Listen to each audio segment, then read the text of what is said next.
This is Brighter Rays. We're looking at a study called Two Camps. And this is the fourth part of this study. We're looking at how Jacob tries to appease Esau in verses 13 through 23. First, let's look at the gift that he gives. After his prayer, Jacob decides to send a gift to Esau with the hope that it would appease his wrath and that Esau's face would turn toward him and not be against him. Jacob has hopes that Esau will turn toward him and lift his face up, which is a sign of acceptance. You know, if you're lifting someone else's face up, you're accepting them, you're looking at them in the face, you're turning them towards you. They're looking down in a posture of humility, and then you lift them up. That means you are, accepting them. So Jacob not only gives a gift here, but he creates a gift parade is what he does.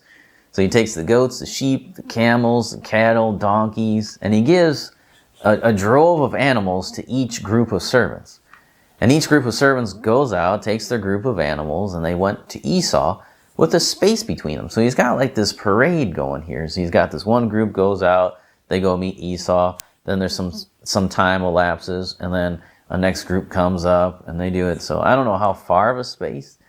I'm sure he left a big enough distance there to make it like noticeable. So it's not like one right after another. It's like, wow, okay.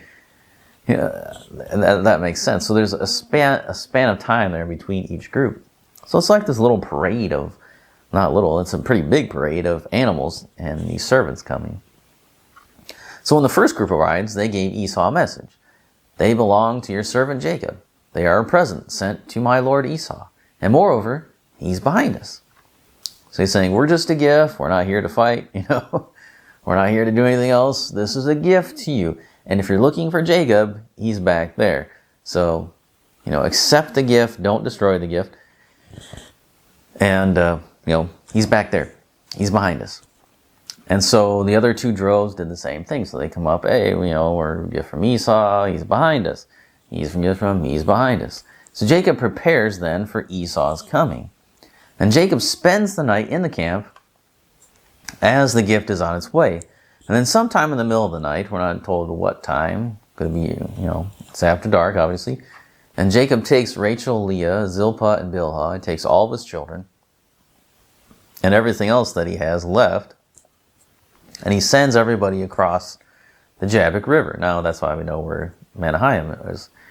But, so he sends them all across the river, and now he stays on the other side, and Jacob is left alone. He's left alone to prepare for Esau's coming, right? He's left alone because he has to meet whatever's coming next.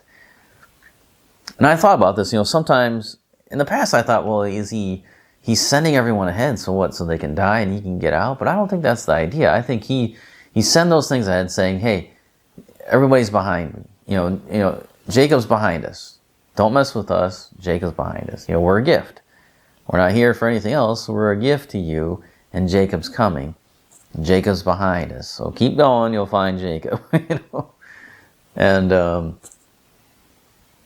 then you also have like him sending all of everything else on the other side of the river, and he's out there to meet Esau by himself. Really, Jacob's not. Esau's really after Jacob. I don't think he has.